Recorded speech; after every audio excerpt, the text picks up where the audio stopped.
लखनऊ के हजरतगंज स्थित अंबेडकर महासभा परिसर में उस समय भारी गहमा गहमी देखने को मिली जब बाबा साहब डॉक्टर भीमराव अंबेडकर के नाती भीमराव यशवंतराव अपने सैकड़ों अनुयायियों के साथ अस्थि कलश बचाओ अभियान के तहत वहां पहुंचे।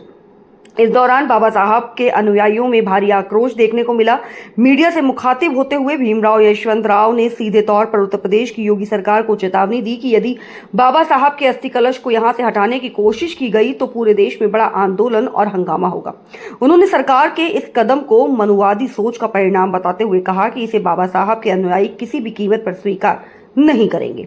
उन्होंने तंज कसते हुए कहा कि आज पूरे देश और दुनिया में बाबा साहब की प्रतिमाएं स्थापित की जा रही हैं, लेकिन ये उत्तर प्रदेश है जहां उनकी प्रतिमा और यादों को ही हटाने का प्रयास किया जा रहा है।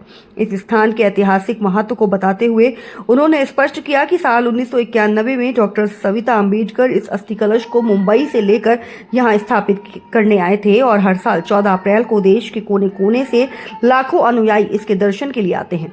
उन्होंने पुरजोर शब्दों में कहा कि अंबेडकर महासभा ने ये जमीन सरकार से पूरी तरह नियमानुसार और विधिवत लीज पर ले रखी है, इसलिए ये जगह पूरी तरह से अंबेडकर महासभा की है और इसके साथ ही किसी भी तरह की छेड़छाड़ बर्दाश्त नहीं की जाएगी। लखनऊ से वरिष्ठ संवाददाता अनिल सेनी की एक खास रिपोर्ट। ये तीन नोटिस यहाँ आई हुई है। जब मेरे को ये बात समझ में आ गई, मेरे को कुछ लोगों ने बताया बम्बई में, मैं बम्बई के चल के इस आज लखनऊ में आया हूँ देखने के लिए, क्योंकि ये पहली बार हो रहा है इस देश में। बाबा साहब की प्रतिमा हर जगह लग रही है, लेकिन ये ऐसा प्रदेश है, उत्तर प्रदेश है, यहाँ की प्रशासन है जो बाबा साहब की प्रतिमा हटाने की कोशिश कर रही है। ये मुझे काफ़ी ताज्जुब लगा, इसके लिए मैं यहाँ आया और बोला निवेदन दे इस सरकार को, यहाँ के लोगों को मिले भाई हमारी ये धरोहर है।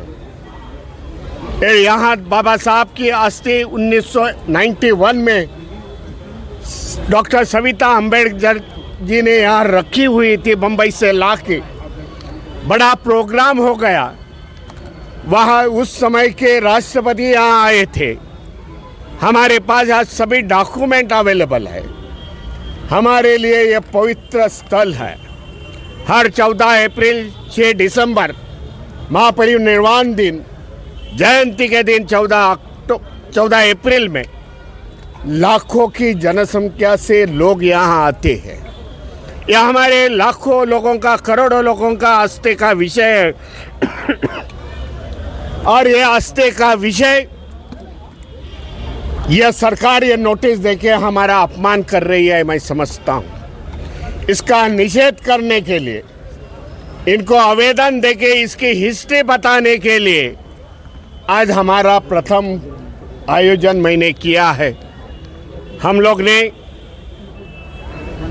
यहाँ के राज्यपाल जी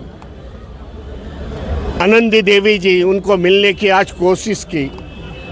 बावजूद हम लोग ने कल हम लोग ने अपॉइंटमेंट लेने की नोटिस ली, लेकिन सुबह ये मैसेज आ गया कि उनकी तबीयत खराब होने के कारण हम लोग आवेदन नहीं पहुंचा पाए। लेकिन चीफ मिनिस्टर को हमारे लोग जाएंगे और आवेदन देंगे।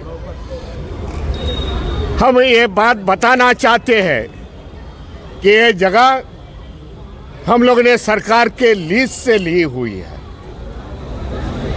और लीज एग्रीमेंट हुआ है। इसके लिए ये महासभा इसके मालिक है। सरकार फिर भी नहीं मानी तो क्या होगा सर? सरकार नहीं मानी तो उसको बात बताओ। तो हम लोग इसके मालिक है महासभा, और जो प्रॉपर्टी, प्राइवेट प्रॉपर्टी होती है वो निरस्त नहीं कर सकते। उसमें ये बाबा साहब की पवित्र अस्थियां है, बाबा साहब की प्रतिमा है, अशोक वृक्ष है, यहाँ झाड़ है, बोधि वृक्ष जिसको कहते हैं, ये हमारे लिए पवित्र है भाई।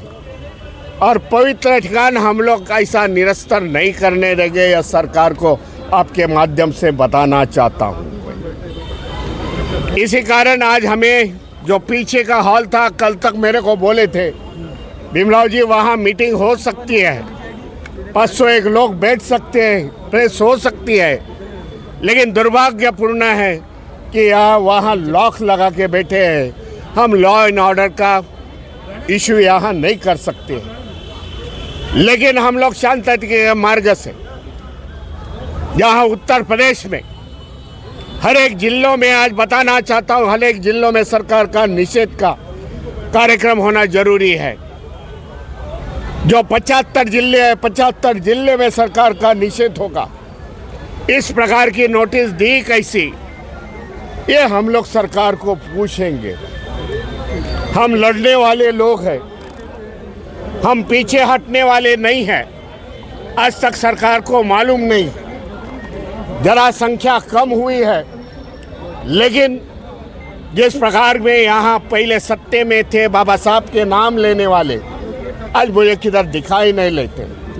लेकिन बाबा साहब के नाती होने के कारण मैं ये जंग लड़ने के लिए उत्तर प्रदेश में और लखनऊ में मैं हाजिर रहूँगा।